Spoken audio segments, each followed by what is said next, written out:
Hola, buenas tardes, boa noite, Romain ici, Sost en direct du Brésil pour ce dernier épisode de The Direct Mail Solution de Craig Simpson.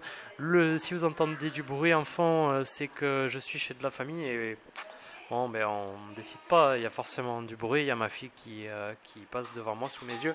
Mais c'est pas grave, on va continuer. Maïté, tu me laisses travailler, c'est gentil. Alors, la réponse à cette question aujourd'hui, c'est on va d'abord commencer par la question, c'est comment on pourrait dire qu'un prospect sera un bon client. L'idée de la prédiction, c'est de pouvoir viser un persona un peu mieux défini pour avoir une réponse et des taux de retour et des taux d'achat mieux définis. Et pour ça, Craig Simpson nous dévoile trois prédicteurs. Le meilleur prédicteur numéro un, c'est le comportement d'achat. Il explique qu'il y a un truc très important à comprendre. Un acheteur est un acheteur pour moi aussi. Parce que les gens vont acheter plusieurs produits auprès de plusieurs marchands dans la même catégorie d'intérêt. Si tu vends une solution d'emailing, mais si ton prospect a acheté une autre solution d'emailing, ben tu peux dire qu'il peut acheter à toi. Voilà, ça c'est assez intéressant. Maïté, s'il te plaît. Et deuxième chose, c'est il existe des acheteurs d'abonnements de produits ou de services connexes, mais non concurrentiels. Alors, qu'est-ce que c'est des services ou des produits connexes?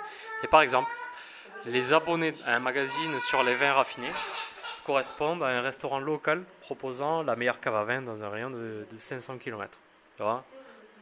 Tu peux te dire que là, si ces gens ils sont abonnés à ce magazine, ben, tu peux les targeter avec une publicité.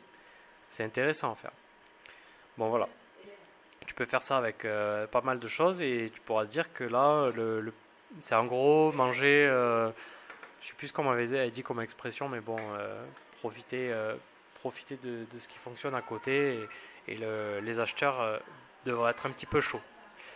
Deuxième prédicteur le plus puissant du comportement d'achat, c'est le comportement d'activité. Par exemple, tu veux vendre, bon, par exemple, un golfeur, il est plus susceptible d'acheter le nouveau club de golf high-tech qu'un non-golfeur. Mais dans le golfeur, il y a pas mal de choses différentes. Ça peut être un mec qui joue au golf 4 fois par an ou 40 fois par an. Ou un mec qui participe à des tournois ou un qui joue qu'avec des amis. Un qui prend des leçons ou un qui n'en prend pas. Un qui est abonné à un magazine ou un qui est abonné à 4 magazines. Plus le niveau de passion est intense, plus la personne est susceptible d'acheter. Si tu arrives à croiser ces informations, ben, tu peux dire que ça va être un bon acheteur. Troisième prédicteur, le plus fort pour lui, c'est le comportement, les données démographiques, pardon. Âge, sexe, revenu, valeur nette, propriétaire, marié, locataire, célibataire, etc.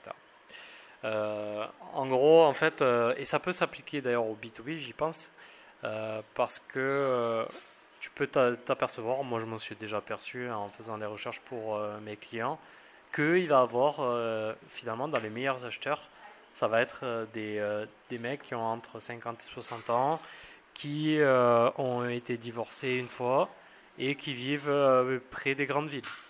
J'en sais rien. Voilà. Mais ça peut arriver, ce genre de choses. Et si tu arrives à voir ça, ben c'est intéressant. Et après, bien sûr, tu fais ton copywriting avec les motivations, les freins, etc.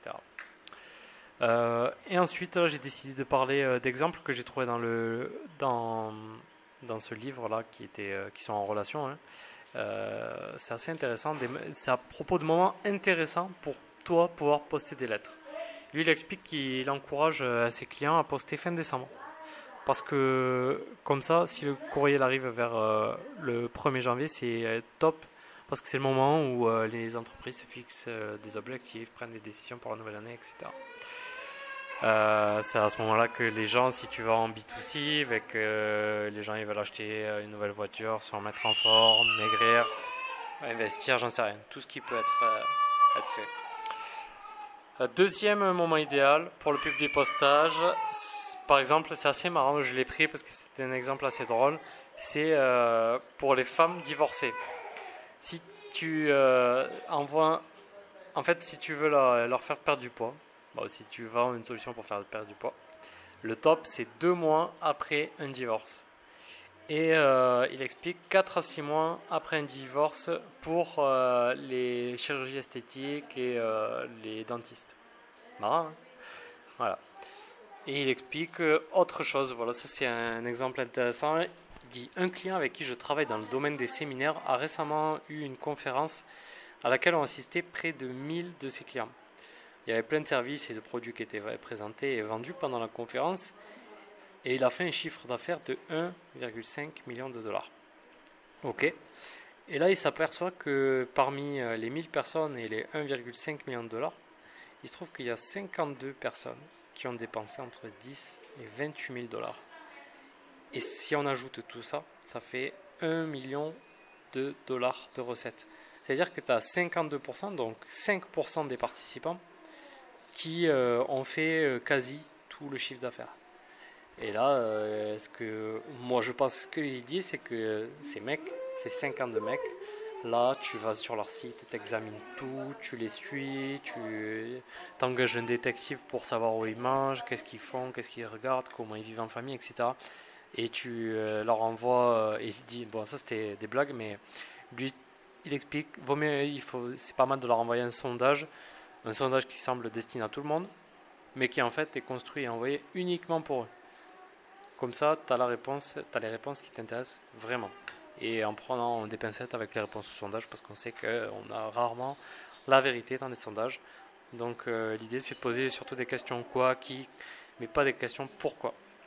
Voilà, j'espère que ça t'a intéressé, ce livre de Direct Mail Solutions. On n'est pas rentré en détail dans tout le livre, mais j'ai essayé d'extraire les idées les plus intéressantes, ce qui me semblait les plus intéressantes. J'espère que ça t'a plu. On continuera demain avec un nouveau livre. Je te souhaite une bonne journée et désolé pour le bruit et la gêne occasionnée. On a des conditions un peu particulières ici au Brésil. Allez, ciao.